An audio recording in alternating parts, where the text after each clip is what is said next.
to Algo Intuition, and in this series, we will be covering the topic of binary search. And in binary search, we would be covering of when to apply binary search because there is a set pattern, and if that pattern is being followed, then only we can apply binary search to a problem. Second is how to apply binary search because at many times what there is confusion that what should be our condition for applying binary search. Should it be while low is less than equal to high, while low is less than high, while high minus low is less than 1? What should we return? Should we return mid? Should we return low? Should we return high? So I will share what particular way of implementation I follow, and if you like that implementation, you can go through with that. And lastly, I would be covering some problems on LeetCode, CodeChef, and Codeforces so that you are clear with implementing any binary search problem, be it in an interview or in a contest. So, when to actually apply binary search? So, the pattern for it is what I call as the true false pattern. So, what I mean by true false pattern is that there is a series of values which our function would return true, and after that another series of values for which it would return false, or it could be vice versa, that there is a series of values for which it would return false followed by another series of values for which it would return true. So what I mean by that is, let's say there is a function f of x, and what would happen is that uh, there the f of x function would return true for some contiguous values, and then after a point it would start returning false.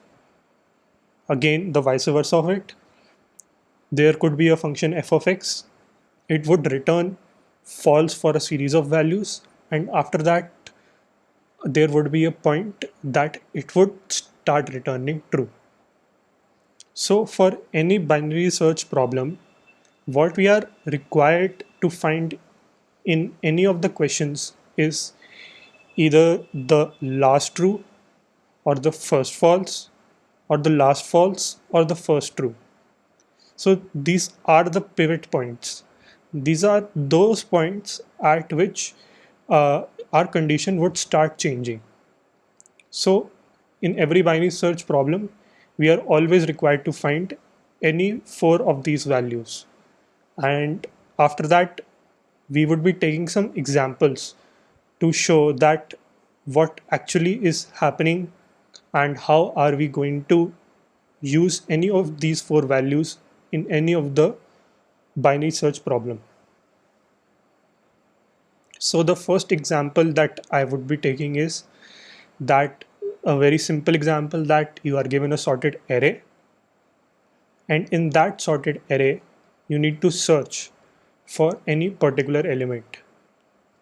So let's say we need to search for 40 in a sorted array. So how can we break that down to the true false pattern? What we want is that let's say what we could do is that for indices 0 to 6 it returns a true, and then for indices 0 to for 7 to 9 it returns a false. Or we could have that for indices 0 to 6 it returns a false, and after that it starts returning true. So what should be our condition? So we can break it down to any four of these patterns, and so what we can see is that since it is a sorted array, we know that if an index has value equal to 40, then all values which are before it are definitely going to be less than or equal to 40, and all values after it are definitely going to be greater than or equal to 40. So what if we have our condition as less than or equal to 40? Then in that case, we would see this pattern. So the condition less than or equal to 40 would return true from 0 to 7, while it would return false for any values afterwards.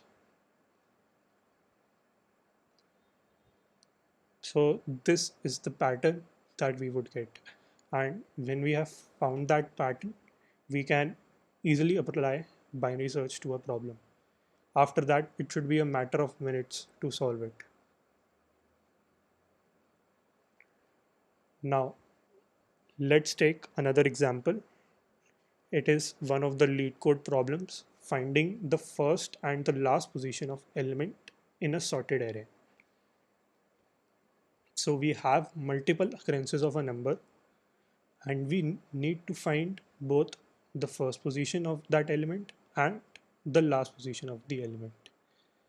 So if we take our earlier logic of less than or equal to 40, it would simply work and we will be able to directly get the last position, because all indices from 0 to 7 would return a true, and after that it would be false. So in that case, true would be our pivot point, the last true would be our pivot point. Easily find the last position in a sorted array using binary search. Now let's say we need to find the first position. So since 7 was our pivot point earlier, what we need now is that either 3 or 4 is our pivot point for finding the first position. So again, we need to look for a pattern so that all values from 4 onwards start returning a true, and all values before it return a false. So let's try to think that what should be our condition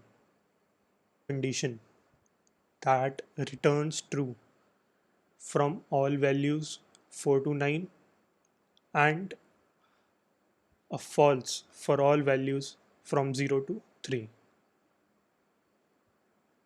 So 4 is our pivot point. So let's look at all values from 4 to 9 and all values 0 to 3. So all values from 4 to 9 are greater than or equal to 40, while all values from 0 to 3 are less than 40. So in this case, our condition would be greater than or equal to 40. And for that condition, all indices from 4 to 9 would return a true, and 0 to 3 would return a false. So this is how we can break a problem down to binary search if we can find the true false